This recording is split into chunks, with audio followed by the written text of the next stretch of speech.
समझ में आया। एक और क्वेश्चन है जो कि सेम इसी तरह का है, जो कि अक्सर आपके एग्जाम में वो भी पूछा जाता है। मैं आपको वो भी करवा देता हूँ।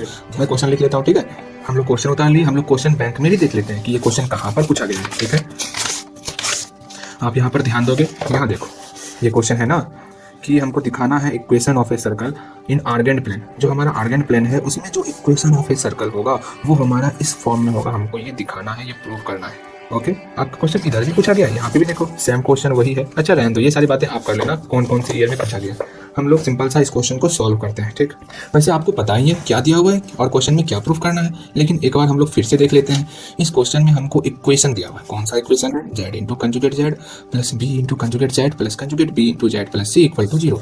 और हमको प्रूफ करना है, हमको दिखाना है कि भैया ये जो हमारा इक्वेशन है ना, ये इक्वेशन एक सर्कल का इक्वेशन है। समझ में आ रहा है? मैंने बहुत प्यारा सा सर्कल बनाया हुआ है। सपोज इस सर्कल का सेंटर जो है वो C है, जिसका कॉम्प्लेक्स नंबर -b है, और इसके सर्कल पर कहीं पर हम लोग एक पॉइंट ले लिए Z हमारा कॉम्प्लेक्स नंबर है, लेकिन इस पॉइंट का नाम हो गया, हम लोग मान लेते हैं P पॉइंट, जो कि Z कॉम्प्लेक्स नंबर के फॉर्म में है। ये Z हमारा कॉम्प्लेक्स नंबर है और -b भी हमारा कॉम्प्लेक्स नंबर है। ओके, इससे पहले हम लोग अपने एम को समझ लेते हैं कि हम लोग का लक्ष्य क्या रहेगा। इसको प्रूफ करने के लिए हम लोग का एम क्या है, इसको ध्यानपूर्वक देखो।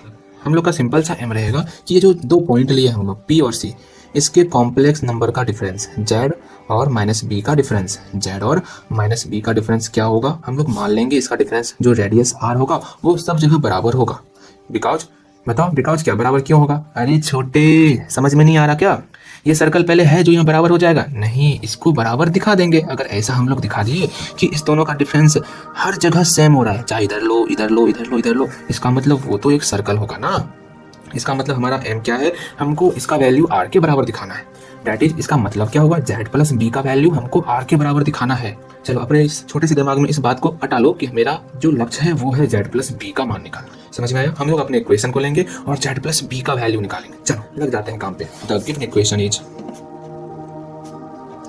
हमारा इक्वेशन क्या है, z into conjugate z plus b into conjugate z plus conjugate b into z plus c equal to 0। अब देखो, अगर यहाँ पर कंजुगेट z कॉमन लेंगे तो z प्लस b आ रहा है, जो कि हमारा m है, हमारा लक्ष्य है निकालना। बिल्कुल सही। चलो प्लस, अगर यहाँ पर कंजुगेट b कॉमन ले लिए तो सोचो छोटे, यहाँ तो z आ गया लेकिन b नहीं आ रहा है। दैट इज, हम लोग एक और लाइन बीच में लिख देंगे, वो बहुत प्यारा सा लाइन होगा। क्या? ध्यान दो, हम लोग क्या करेंगे, यहाँ b चाहिए और कंजुगेट b कॉमन भी लेना है। हम लोग b इंटू कंजुगेट b जोड़ देते हैं और b इंटू कंजुगेट b घटा देते हैं। सिंपल सा। अब देखो, सारी टेंशन खत्म हो चुकी है। इससे हम लोग कंजुगेट b कॉमन लिए, z प्लस b यहाँ आ गया, और जो बचा बचेरा उसको हम लोग रख लेते हैं। इसमें क्या दिक्कत है? चलिए जी, यहाँ पर z प्लस b है, यहाँ पर z प्लस b है, इस दोनों को कॉमन लो छोटे, कॉमन ले लिए, conjugate z plus conjugate b। अब जो बचा इसको बराबर के उस साइड भेज दो, तो b into conjugate b minus c।